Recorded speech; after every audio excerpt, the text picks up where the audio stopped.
احنا خلاص داخلين على فصل الشتاء والمطر والطينه. تعالى بقى اقول لك على 8 حاجات تعملها في الشتاء عشان تحافظ بيهم على عربيتك وتوصل مشاويرك بسهوله وامان. رقم 1 المساحات، ودي طبعا ما فيهاش كلام. لو كانت مش شغاله كويس او بتعمل صوت تزييق وهي شغاله يبقى لازم تتغير، وما تقلقش تغييرها سهل جدا، هتعدي على اي بنزينه وهتجيب نفس المقاس بتاع مساحاتك، واي فني هناك هيعرف يركبها لك. وانا عن نفسي عندي نظريه في موضوع المساحات ده، الكاوتش او المطاط بتاعها بيبوظ بسرعه في الصيف بسبب الحر، فانا بجيب نوع مساحات رخيص يا دوب يعدي موسم الشتاء ويشتغل بنص كفاءته في الصيف، لان حتى لو جبت نوع نظيف مش بيكمل سنتين ورا بعض. تاني حاجه ميه المساحات بتاعتك لازم على طول تبقى مليانه تحسبا لاي ظرف. تالت حاجه لو عربيتك ما فيهاش بخاخات فوانيس خلي معاك دايما ازازه ميه في العربيه، لان في وقت المطره الشوارع بتبقى مليانه طينه، والطينه دي في اي مشوار بتيجي على الفوانيس وتقريبا بتعدم الاضاءه بتاعتها، فلو انت ماشي مشوار طويل هتحتاج تركن وتنزل تغسلها بازازه الميه اللي معاك. رابع حاجه حاول ما تسيبش عربيتك من غير غسيل فتره طويله، خصوصا لو لونها فاتح، لان الطينه ساعتها بتلزق فيها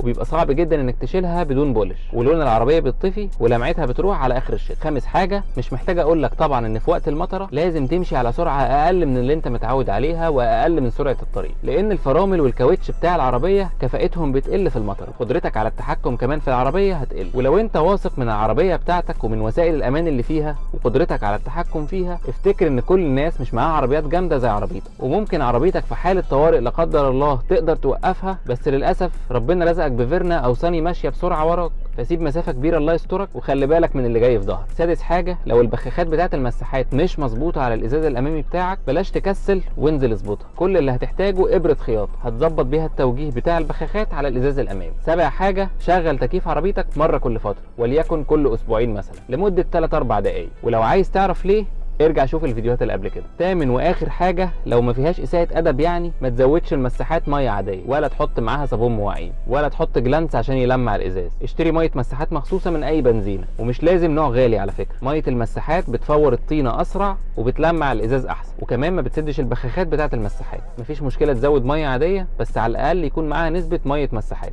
او تحط معاها الاقراص اللي بتتحط في الميه بتاعه المساحات عشان تخلي الميه العاديه زي الميه اللي بتشتريها من البنزين. لو الفيديو ده عجبك ما تنساش اللايك والشير والفولو، واكتبوا لي في الكومنتات لو في حاجات تانية بتعملوها في عربياتكم في الشتاء وانا ما اتكلمتش عنها.